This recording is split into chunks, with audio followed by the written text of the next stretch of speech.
Hi friends, எல்லாரும் எப்படி இருக்கீங்க? நான் தளபதியோட ஸ்பீச்சை பார்த்து பயங்கர ஒரு கூஸ் பம்பில் இருக்கீங்களா? நானும் இப்போ தாங்க பார்த்த உடனே உங்கள்கிட்ட அதை ஷேர் பண்ணலாம் அப்படின்னு தான் இந்த வீடியோ கண்ணாடி. நான் உடனே வருவேன், யாரெல்லாம் எதிர்பார்த்தீங்களோ கமெண்ட் சொல்லிட்டு போங்க. அதாவது வேலூரே சும்மா விளக்க கரு சம்பவம் நடந்ததுக்கப்புறம் இப்படி ஒரு மனுஷனுக்கு கூட்டம் கூடுதுன்னா ஒன்றுமே பண்ண முடியாது. அவரெல்லாம் எத்தனை பேர் ஏற்றாலும் அவர் சிங்கதாங்கிற மாதிரி கர்ஜித்து நிற்காரியா மனுஷன். அதுவும் இன்னைக்கு ஸ்பீச் வந்து பார்த்தீங்கன்னா இப்போ வர ஸ்பீச்சில் வந்து வேற லெவல் பின்ன ஆரம்பிச்சார் மனுஷன். எந்த ஒரு தடங்கள் இல்லாமல் பிசுறுகள் இல்லாமல் அப்படியே அந்த பேப்பர்லாம் பார்க்காம அப்படி மனசுல இருந்து யதார்த்தமாக அப்படி அடித்து தொழிச்சு தும்சம் பண்ணுறாரு. அதுதான் நல்லா இருக்கு. கண்டினியூ இங்கே இப்படி தான் பேசணும். போன ஸ்பீச்சே வந்து பார்த்தீங்கன்னா தாறுமாறாக இருந்துச்சு. இந்த ஸ்பீச் அதை விட ரொம்ப உணர்ச்சி பூர்வமாக சில இடங்கள்ல இருந்துச்சு. ஸோ எல்லாத்தையும் தான் இன்றைக்கி நம்ம விமர்சிக்க போகிறோம். ஸ்டார்டிங்கில் பார்த்துடலாம். வேலூரில் அதாவது ஸ்டார்டிங்லேயே வந்து பார்த்தீங்கன்னா ஒரு சத்தியபிரமாணம் எடுக்காரு. இப்போலாம் வர அதை எடுக்க ஆரம்பிச்சிடறாரு. இது சில பேருக்கு வந்து பார்த்தீங்கன்னா ரொம்ப நக்கலாக இருக்கணும். அதாவது ஆனால் இது வந்து பார்த்தீங்கன்னா ஒரு இமோஷனலான ஒரு நல்ல ஒரு டெக்னிக் நான் சொல்லுவேன் மக்கள்கிட்ட. ஏன்னா நாம் வந்து ஒரு விஜய் முன்னாடி இப்படி வந்து சத்தியபிரமாணம் நான் வந்து வேற யாருக்கும் ஓட்டு போட மாட்டேன், நான் உங்களுக்கு தான் விசிச்சு தான் ஓட்டு போடுவேன், என்னுடைய ஓட்டை விற்க மாட்டேன் அப்படின்னு சொல்றது சும்மா யதார்த்தமாக வெளியிருந்து பார்க்கறதுக்கு ஒரு சாதாரண விஷயமா நக்கல் பண்ணுற விஷயமா மாதிரி தோணலாம். ஆனால் அந்த பண்ணும்போது இல்லை நம்ம மனசாட்சி விருத்து. நாளைக்கு நம்ம அந்த ஓட்டை மாற்றி போட்டோம்னா நம்ம மனசாட்சி விருச்சு. இது சென்டிமெண்ட்டான சரியான ஒரு விஷயம். கரெக்டாக பண்ணுறாரு மனுஷன். ஸ்டார்டிங்லேயே சத்தியபிரமாணம் எடுத்தார் தளபதி விஜய் அவர்கள். அதுக்கப்புறம் தான் இன்னைக்கு ஸ்பீச் ஆரம்பிக்காரு. இன்னைக்கு ஆரம்பிக்கும் போதே ஒரு சின்ன குட்டி ஸ்டோரியோட ஆரம்பிக்க அப்படின்னு சொல்லி ஆரம்பிச்சார். ஓகேவா? அந்த குட்டி ஸ்டோரி என்ன கேட்டிங்கன்னா, ஒரு ஜல்லிக்கட்டு காலை ஒரு ஊரில் வந்து நிற்குது. யாருக்கும் அடங்க மாட்டேங்குது. எவ்வளோ பேரும் அதை அடக்கிறதுக்கு முயற்சி பண்ணுறாங்க, முடியலை. எவ்வளோ அனுபவம் வாய்ந்தவங்களும் முயற்சி பண்ணுறாங்க, முடியலை. ஆனால் ஒரு சின்ன பையன் கூலாக ஸ்டைலாக ஃபேண்ட் பாக்கெட்டில் கையை விட்டுட்டு கெத்த உள்ள வரான். எல்லாரும் அவனை தடுக்கிறாங்க. டே எங்களாலே முடியல, நீ என்ன போய் பண்ண போற அப்படி இப்படின்னு அவனை வந்து ரொம்ப அண்டர்ஸ்டாண்ட் பண்ணுறாங்க. ஆனால் அவன் வந்து பார்த்தீங்கன்னா அவன் கூலாக வந்துட்டு அவன் அந்த அது மாடு வந்து முட்டை ஓடுவது கிட்ட வந்தோடனே ஒரு பாக்கெட் வந்து புல்லுக்கட்டை வச்சு அதை அடக்கி சமாதானம் பண்ணிடுறான் அப்படின்ட்டு அவர் சொல்லி முடிக்கிறாரு. அந்த இதை சொல்ல ஆரம்பிக்கும் போது இந்த சின்ன பையன் எப்படி அடக்குவாங்கிறது கியூரியாசிட்டி எனக்கு அதிகமாக வந்துச்சு. அந்த கதையை சொல்லி முடிக்கும் போது கொஞ்சம் காமெடியாக இருந்தாலும் சின்ன பையன் பாயிண்ட் பாக்கெட் வந்து புல்லுக்கட்டு எடுக்கிறானா அப்படிங்கிற மாதிரி இருந்தாலும் அவர் சொல்ல அந்த நோக்கங்கிறது வேற இல்லை. அவரு விஜய் அவர்கள் அந்த அரசியலுக்கு வந்த உடனே அவன் என்ன மாதிரி அண்டர்ஸ்டிமேட் பண்றானுங்க அப்படிங்கிறதுக்கு பதிலடி கொடுக்குற மாதிரி இந்த குடிச்சு சொல்றாரு. நாம அதனால அதை ஏத்துக்க தான் செய்யணும். ஏன்னா இங்க காலம் அப்படித்தான் இருக்கு. அதுக்கப்புறம் அடிக்க ஆரம்பிக்கிறது தான் முக ஸ்டாலின் அவர்ல. அதாவது போன ஸ்பீச்ல நீங்க கவனிச்சிருப்பீங்க, முழுக்க ஸ்டாலின் அவர்கள் தான் போட்டு பிறந்தாரு. அதே மாதிரி தான் இப்பவும் அதே தான். ஸ்டாலின் சார்க்கும் விஜய்க்கு தான் போட்டி அப்படிங்கிறத நிரூபணமா திரும்ப மக்கள் மனசுல பதிவு வைக்காரு மனுஷன். அதாவது அவர் சொல்ல சொல்றாரு, இந்த தேர்தல் வந்து பார்த்தீங்கன்னா சாதாரண மற்ற தேர்தலுமே கிடையாது. இது வந்து 50 வருஷத்துக்கு ஒருத்தர் நடக்கிற அதிசய தேர்தல். நீங்கள் நினச்சிக்கிடுங்க. அதாவது மக்களுக்கும் ஊழலுக்குமான போட்டி, மக்களுக்கும் லஞ்சத்துக்குமான போர். ஏங்க அவ்வளோக்குள்ள சுற்றி வளர்ச்சிக்கிட்டு ஸ்டாலின் சாருக்கும் விஜய்க்குமான போர் தான் அந்த தேர்தலே அப்படின்னு போட்டு உடைக்கிறாரு. அதில் ஒன்று சொல்கிறாரு, என்னங்க இங்கே வந்து பார்த்தீங்கன்னா ஸ்டாலின் சார் அவர்கள் பார்த்தீங்கன்னா அதாவது தமிழ்நாட்டுக்கும் டெல்லிக்கும் என்டிஏக்கு நடக்கிற போட்டிங்கிற மாதிரி சொல்கிறாரு தேர்தலில். ஏன் இது என்ன பார்லிமெண்ட் எலெக்ஷனா? இது என்ன பிரதமருக்கு அளிக்க போறாரு ஸ்டாலின் அவர்கள்? ஏன் இப்படி பிரிச்சுட்டு அலைகிறாரு? எங்க அது முழுக்க தமிழ்நாடு சட்டமன்ற தேர்தல். இதில் யார் ஜெயிக்காங்கிறதா போட்டியே. இங்கே உண்மையான போட்டியே எனக்கும் ஸ்டாலின் சாருக்கு தான், மற்றவங்களாம் களத்திலே கிடையாது அப்படின்னு திரும்பி நிரூபிக்காரு. அதுக்கு அடுத்த சொல்ல ஆரம்பிக்காரு. அதாவது ஸ்டாலின் அவர்கள் பேசும்போது தமிழ்நாடு மாநிலம் சூப்பர் ஸ்டார் மாநிலமாக நிற்குது, அது அவ்வளோக்குள்ள நல்ல ஒரு ஆட்சி கொடுத்துட்டு இருக்கு அப்படிங்காரு. சூப்பர் ஸ்டார் மாநிலம் தான் எப்போன்னு கேட்டிங்கன்னா காமராஜரோட ஆட்சி காலத்தில் அண்ணா அவர்கள் ஆளும்போது, எம்ஜிஆர் அவர்கள் ஆளும்போது. இப்போ அப்படியா இருக்கு? வேணும்னே சொல்லலாம், இது சூப்பர் ஸ்டார் மாநிலம் கிடையாது, சூப்பர் ஸ்டாண்டப் காமெடி மாநிலமாக இருக்கு அப்படி வேணா சொல்லலாம் அப்படின்ட்டு நறுக்குன்னு ஒரு பதிலை கொடுக்காரு. ஸோ அப்படி ஒவ்வொரு இடத்துலையும் டிஎம்கேவும் ஸ்டாலின் லெவலையும் போட்டு பழக்கிறாரு. அதாவது நேரடியாக மக்கள் மனசில் பதிவு வைக்கிறாரு. இந்த தேர்தலே ஸ்டாலின் அவர்களுக்கும் விஜய்க்கு நடக்கக்கூடிய போட்டி தான். தூய சக்திக்கும் தீய சக்தியும் நடக்கக்கூடிய போட்டி தான். இல்லை நான் தூய சக்தி, திமுக தீய சக்தி அப்படிங்கிறதா திரும்ப மக்கள் மனசில் பதிவு வைக்கிறாரு. அதில் ஒரு இடத்துல பேசும்போது இல்லை, அப்படி சைலண்டாக அப்படி அவர் நாள் தாத்தலக்க ஒரு மாதிரி கண்கலகிற மாதிரி சுச்சுவேஷனில் அப்படியே அமைதியாயிட்டார் மனுஷன். அதாவது என்ன வந்து எல்லாரும் விமர்சிக்கிறானுங்க. அதாவது சாதாரணமாக ஒரு தேர்தலில் பார்த்தீங்கன்னா எதிரியாதோ அவங்களாம் விமர்சிப்பாங்க. அங்கே இங்கே மட்டும்தான் எல்லாரும் சேர்ந்து ஒட்டுமொத்தமாக என்ன விமர்சிக்கிறாங்க, என்ன எதிரியாக பார்க்குறாங்க. ஸோ அப்படின்னு அவர் சொல்லும் போதில்ல, அதாவது என்ன நீங்கள் விமர்சிக்கிறது, என்ன திட்டது இல்லை, என் மக்கள் திட்டுற மாதிரி, என்ன எதுக்குறது என் மக்களை எதுக்குற மாதிரி.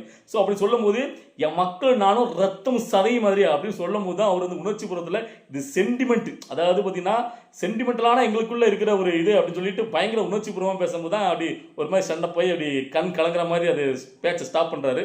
அந்த இடத்துல அவரை பார்த்தோன்னே எனக்கு என்ன அவர்கிட்ட சொல்லணும்னு தோணுச்சு கேட்டிங்கன்னா, அந்த கூட்டத்தில் இருந்தவனா அது இருந்தோம்னா நமக்கு அந்த இடத்துல அவர் அப்படி கண் கலங்கி நிற்கும் போது இல்லை, நீங்கள் ஏன் கவலைப்படுறீங்க தளபதி? அதாவது ஒருத்தன் 10 பேர் எடுத்தான் வீரன், 10 பேர் சேர்ந்து ஒருத்தன் எடுத்தா அவன் தலைவன், நீங்கள் தலைவன். அதனால தான் அவ்வளோ பேர் சேர்ந்து உங்களை எதுக்குறானுங்க. ஸோ டோன்ட் வரி, மக்களும் கூட இருக்காங்க, நீங்கள் கவலைப்படுறீங்க. பார்த்தீங்களா எப்படி என்ன நடந்தாலும் மக்களுடைய ஆரவாரமும் அன்பும் உங்கள் பக்கம் தான் இருக்குது. அதனால தான் அவ்வளோ பேரும் பயப்படுறானுங்க. ஸோ கவலைப்படாமல் ஏறி அடிச்சுட்டு போயிட்டே இருங்க, அப்படி தான் எனக்கு சொல்லணும்னு தோணுச்சு. அதுக்கப்புறம் 2 முக்கியமான ஒரு பாயிண்ட் அடிச்சாரு பாருங்க இந்த தடவை. அதாவது ரொம்ப நாளாக நிறைய வீடியோக்கள் நான் சொல்லியிருக்கிறேன். அதில் முதல் பாயிண்ட் அவர் சொன்னது வந்து பார்த்தீங்கன்னா, எங்க இவ்வளோக்குள்ளே என்ன விமர்சிக்கலாம், நான் ஒரு ஓப்பனாக ஒரு சேலஞ்சு வைக்கிறேன். இங்கே இந்த ஆட்சி அதிகாரத்துக்கு வர்றதுக்கு முன்னாடி இந்த அரசியல்வாதிகளுடைய சொத்து மதிப்பு என்ன, ஆட்சி அதிகாரத்துக்கு வந்ததுக்கப்புறம் இந்த அரசியல்வாதி சொத்து மதிப்பு என்ன, ஓப்பனாக டிக்ளேர் பண்ண யாருக்கா தைரியம் இருக்கா அப்படின்னு ஒரு பாயிண்ட் எடுத்து வச்சாரு பாருங்க. தரமான செய்தி அதெல்லாம். ஏன்னா இங்கே அவ்வளோ பேர் விமர்சிக்காங்கல்ல, விஜய் வந்து பார்த்தீங்கன்னா இவர் என்னத்தை ஊழல் ஒழிக்க போகிறாரு, இவருடைய படத்துக்கு இவ்வளோ சம்பளம் வாங்குறாரு, இது வரி ஏப்பா 1008 நொட்டை சொல்ல வரீங்கல்ல. அவர் முறையாக சம்பளத்தில் கணக்கு காட்டி தானே எல்லா படமும் நடிச்சிருக்காரு. எவ்வளோ 200 கோடியோ வாங்கினாலும் அது அவர் படத்தில் நடித்த சம்பளம் எல்லாருக்குமே தெரியும் ஊருக்கு. இங்கே ஒன்றுமே இல்லாமல் ட்ரெயினரி வந்து இங்கே வந்து அரசியல் அதிகாரத்துக்கு வந்து ஆட்சி எடுத்து நீங்கள் ஒரு 3 தலைமுறை 4 தலைமுறைக்கு நீங்கள் சொத்து கோடி சேர்த்து வச்சிருக்கீங்களே, இதெல்லாம் அந்த ஆட்சியத்தில் வந்து தானே ஆட்டைப்பட்டதானே வெளிப்படையாக அடிக்காருங்க. எப்படி வந்துச்சு எல்லாமே ஆட்டை போட்டு சம்பாதிச்சதானே அப்படிங்காரு. இதை விட கெத்தை யார் பேசுவா? உண்மையை நறுக்குன்னு போட்டு உடச்சாரு பாருங்க மனுஷன். அதை விட ஒன்றா ஹைலைட்டா ரொம்ப நாள் அந்த கரூர் சம்பவத்தை பற்றி பேசாமல் இந்த இடத்துல ஒரு கரூர் சம்பவத்தை பற்றி ஒரு பாயிண்ட் அடிச்சாரு பாருங்க. அதாவது எனக்கு இப்போ ஒரு நண்பர் கிடைச்சிருக்காங்க. யார் தெரியுமா? ஸ்டாலின் அவர்கள் தான். ஏன்னா ஸ்டாலின் சார் தான் இப்போ தன்னுடைய எதிரிகளே எனக்கு கிடையாது, கண்ணு கெட்டது வர வரைக்கும் எல்லாரும் என் நண்பர்கள் அப்படி சொல்றாரு. அப்படின்னா ஏன் நீங்கள் ஸ்டாலின் சார் ஏன் இந்த கரூர் சம்பவத்தில் ஏன் மேல் தூக்கி பழிய போட்டீங்க? நான் தான் அதுக்கு முழு காரணம் எப்படி சொல்லுவீங்க?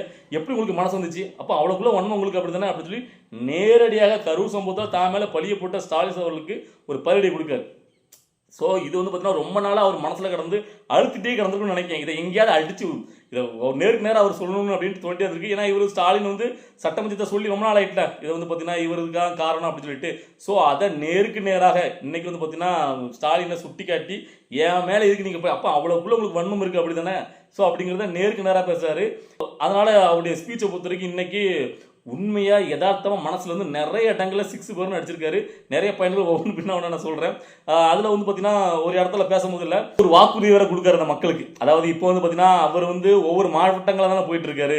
அதுவுமே நிறைய மாவட்டங்களுக்கு போக முடியல, நிறைய ஊர்களுக்கு அதாவது தொகுதி வாரியாக கூட அவரால் போக முடியல. ஏன்னா அவருக்கு வந்து எவ்வளோக்குள்ள ரெஸ்ட்ரிக்ஷன் கொடுக்காங்க, அனுமதி கிடைக்க மாட்டேங்குது. ரொம்ப கஷ்டப்பட்டு தான் அனுமதி வாங்கிட்டு இருக்காரு, உங்க எல்லாத்துக்கும் தெரியும். ஸோ அப்படிங்கிற சமயத்தில் இந்த மக்கள் எல்லாரும் என்ன பார்க்கணும்னு ஆசைப்படுறாங்க. நான் இப்போ உங்களுக்கு ஒரு வாக்குறுதி கொடுக்கேன், நான் ஆட்சி அதிகாரத்துக்கு வந்தேன்னா கிராமமாக நான் மக்களை வந்து சந்திப்பேன், இது உங்கள்கிட்ட உறுதியளிக்க அப்படின்னு சொல்றாரு. சொன்ன கூட பயங்கர ஒரு கரகோசம். யாரும் கேட்டீங்கன்னா இப்போ கூட பாருங்களேன், இந்த வேலூருக்கு போறாரு, அவருடைய கார் முன்னாடி எப்படி வராங்க பாருங்க மக்கள். எங்க ஆண்களுக்கு மட்டும் இல்லைங்க, பெண்களுங்க அவ்வளோக்குள்ள இதாக வந்து பார்த்தீங்கன்னா ரொம்ப உட்காமணிக்காங்க. ஸோ நான் திரும்ப எல்லா வீடியோக்களையும் சொல்கிறதான், இந்த அன்பை கொஞ்சம் கட்டுப்படுத்துங்க, உணர்ச்சியை கட்டுப்படுத்துங்கன்னு திரும்ப சொல்கிறேன். ஏன்னா உங்களுடைய இந்த கண்மூடித்தனமான முரட்டுத்தனமான அந்த அன்புங்கிறது உங்களையும் கொன்றும் விஜய் அவர்களுக்கும் பாதிப்பை ஏற்படுத்தும். நல்லா புரிஞ்சுக்கிடுங்க.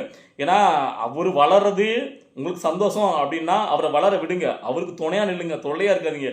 இது என்னோட எல்லா வீடியோக்களும் நான் சொல்லிட்டு இருக்கேன். இப்போ வேலூர்லேயும் அப்படிதான் காருக்கு முன்னாடி வராங்க. அதனால தான் அவர் அந்த இன்னைக்கு ஸ்பீச்சை பேசி முடிச்சதுக்கப்புறம் நண்பர்களே தயவு செஞ்சு நான் 4 ஹவர்ஸ் சென்னைக்கு இன்னைக்கு போகணும், காரில் தான் போகணும், என் காருக்கு பின்னாடி யாரும் பைக்கில் சைடில் முன்னாடியே வராதிங்க அப்படின்னு ரொம்ப பணிவன்பட்டு சொல்கிறார். ஏன்னு கேட்டிங்கன்னா நீங்கள் ரொம்ப ஆர்வத்தில் அன்பில், அதாவது அவருக்கு பலமே நீங்கள் தான், அதே மாதிரி பலவீனமும் நீங்கள் தான்.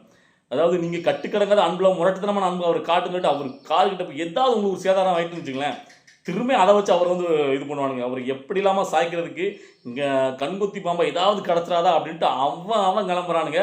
ஸோ அதில் தான் பார்த்தீங்கன்னா அதாவது நாம் யாரை எதுக்குன்னு எல்லாருக்கும் தெரியும். நாம் டிஎம்கே தான் அடிச்சுட்டு இருக்கோம், நேரடியாக எடுத்துருக்க நம்மளுடைய எதிரியாக இருந்தாங்க. அதில் சம்மந்தமே இல்லாத சில பேர் வண்டியில் ஏறி வராங்க, நானும் உண்டு பாஸ், உங்களெல்லாம் எனக்கு நேரமே இல்லை உங்களெல்லாம் எதுக்குறதுக்கு அப்படின்னு சொல்லி திரும்பவும் பதிவிக்கிறது. சரி ஓகே, அதுக்கு அடுத்தாப்புல இன்னைக்கு பேசும்போது அதாவது நாம் ஆட்சிக்கு வந்தால் என்னென்ன பண்ணுவோம், இங்கே என்னென்ன முக்கியமான விஷயங்கள் பண்ண வேண்டியது இருக்குது அப்படிங்கிற மாதிரி ஒரு லிஸ்ட்டில் ஒரு 5-6 பாயிண்ட்களை வரிசையாக சொன்னார், இதெல்லாம் பண்ணுவோம் அப்படின்ட்டு. அதில் ஒரு முக்கியமான ஒரு விஷயம் நாம் நினச்ச ஒரு பாயிண்ட் அதில் இருந்துச்சு. அதில் எனக்கு ரொம்ப சந்தோஷம். அது கண்டிப்பாக ரொம்ப அவசியமானது.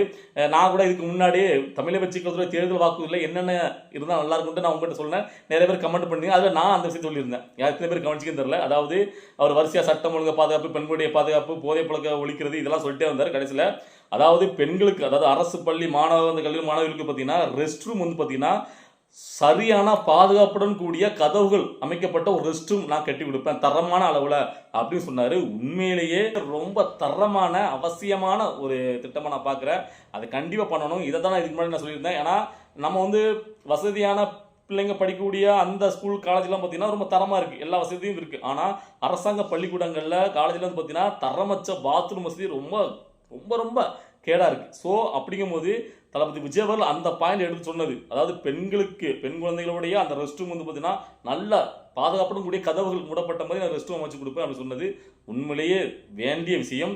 இது கண்டிப்பாக வேணும். ஏன்னா இப்போ ரொம்ப ரொம்ப பெண் குழந்தைகளுக்கு எதிரான அந்த குற்றங்கள் அதிகரிச்சே வருது, பாதுகாப்பு குறைஞ்சிட்டே வருது. இந்த மாதிரி சூழ்நிலை இந்த மாதிரி மாற்றத்தை தான் நம்ம எதிர்பார்க்கோம். ஸோ நல்ல ஒரு திட்டமாக நான் பார்க்குறேன். இதே மாதிரி தான் நிறைய விஷயங்கள் தளபதி விஜய் அவர்கள் தன்னுடைய தேர்தல் வாக்குறுதியில் சொன்னார் அப்படின்னா இன்னும் ரொம்ப நல்லா இருக்கும். தளபதி விஜய் அவருடைய அந்த மக்கள் செல்வாக்குங்கிறது நாளுக்கு நாள் அதிகரிச்சுட்டே போகுது. அவருடைய அந்த ஸ்பீச்சும் பார்த்தீங்கன்னா பயங்கரமாக முன்னேறிட்டே போகுது. நல்ல ஒரு யதார்த்தமாக மனசுல இருந்து இறங்கி அடிக்காருல்ல, அது அப்படிதான் இருக்கணும் ஸ்பீச்சுங்கிறது. ஸோ தளபதி விஜய் அவர்கள் வேற லெவலில் வளர்ந்துட்டே வர்றாரு, முன்னேற்றம் அடைஞ்சிட்டே வர்றாரு. பார்க்கலாம். இந்த 2026 தேர்தலுங்கிறது உண்மையிலேயே ஒரு அதிசயமான தேர்தல் தான். நார்மலாக நடக்கக்கூடிய தேர்தலே கிடையாது.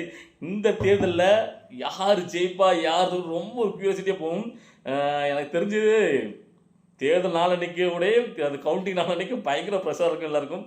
ஏன்னா ஆட்டத்தை வேற லெவலில் மாற்றுறாரு தளபதி விஜய் அவர்கள். ஆட்ட நாயகனே அவர் தான் இருக்காரு. யார் ஜெயிப்பா யார் தோக்கிறங்கிறதே தீர்மானிக்கிறதே தளபதி விஜய் அவர்கள் தான் அப்படின்னு உறுதியாக சொல்லலாம். ஏன்னா அந்த அளவுக்கு ஒவ்வொரு வீட்டிலையும் தளபதி நேசிக்கக்கூடிய ஒரு ஓட்டு கன்ஃபார்மாக இருக்குங்கும் போது அது ஒரு ஓட்டாக இருந்தால் அது கண்டிப்பாக கூடுதல் ஓட்டை சேர்த்து தான் கொண்டு வரும். ஸோ உண்மையிலேயே வந்து பார்த்தீங்கன்னா தேர்தல் வித்தியாசமான தேர்தலாக இருக்கும். நல்ல ஒரு இன்ட்ரெஸ்டிங்காக இருக்கும். எல்லா தயவுசெய்து தேர்தலில் ஓட்டு போட்டுருங்க. நீங்கள் எந்த ஊரில் எந்த மாநிலத்தில் சரி தேர்தல் சமயத்தில் ஊருக்கு போய் உங்களுடைய ஓட்டை போட்டுருங்க. உங்களுக்கு பிடிச்சவங்க யாருனாலும் ஓட்டு போடுங்க.